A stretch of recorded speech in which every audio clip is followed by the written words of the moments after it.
Assalamualaikum warahmatullahi wabarakatuh. Perkenalkan, kami dari kelompok 6 akan menampilkan video informan konsen tentang pengambilan darah vena pada pasien DHF. Perkenalkan, saya Istina Linasari berperan sebagai perawat. Perkenalkan, saya Eka dan Agustin berperan sebagai pasien. Perkenalkan, nama saya adalah Naridasari. Di sini saya sebagai pasien. Selamat pagi. Selamat pagi juga, Sus. Perkenalkan, Ibu dan Adik, saya Istina Lindasari. Saya perawat yang bertugas pada hari ini. Apakah benar ini dengan Adik Dian, berumur 17 tahun, dengan alamat Sidoarjo? Iya, benar, Sus. Apakah ini keluarganya Adik Dian? Iya, Sus, saya ibunya. Baik Ibu, saya di sini akan menyampaikan informasi mengenai tindakan medis yang akan saya lakukan. Tindakan medis yang akan saya lakukan nanti yaitu adalah pengambilan darah pada Adik Dian. Sebelumnya saya akan meminta persetujuan apakah Ibu bersedia atas tindakan yang akan saya lakukan pada anak Ibu. Sebentar ya, Sus, saya tanyakan anak saya terlebih dahulu. Apakah dia mau? Iya, Sus, saya bersedia.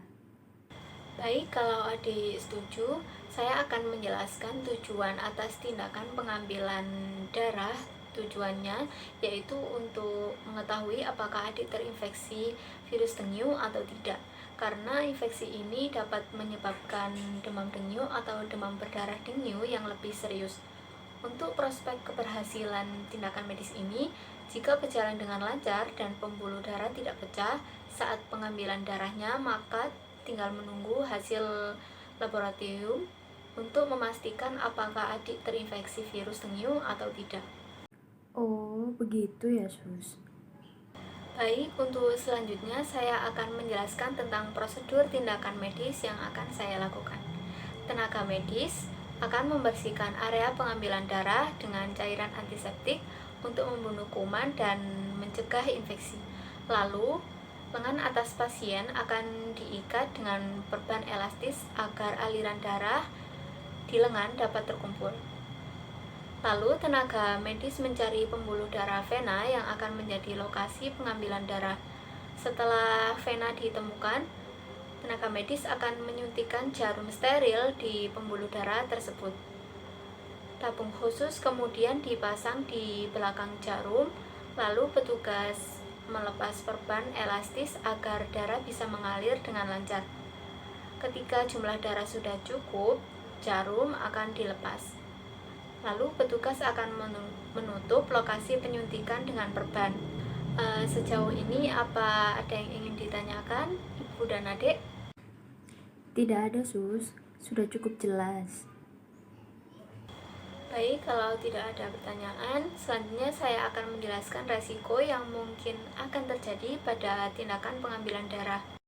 Loh, apa itu resikonya, Sus? Untuk resiko yang terjadi bila gagal saat penyuntikan, maka pembuluh darah bisa pecah, jadi akan dilakukan pengambilan darah di tempat lain.